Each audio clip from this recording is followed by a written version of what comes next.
रथसप्तमी जागतिक सूर्यनमस्कार दिन का साजरा केला जातो?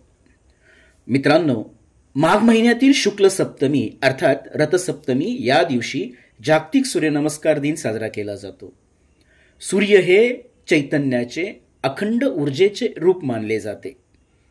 रथसप्तमीला भास्कर सप्तमी, अचला सप्तमी, भाकरी सप्तमी इत्यादी नावांनी ओळखले जाते.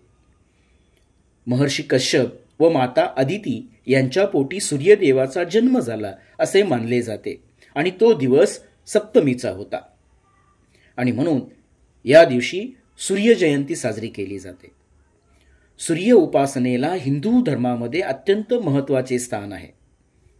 सूर्याची आराधना करून निरामय आरोग्य लाभावे यासाठी उत्तम व्यायाम म्हणून सूर्यनमस्कार घातले जातात.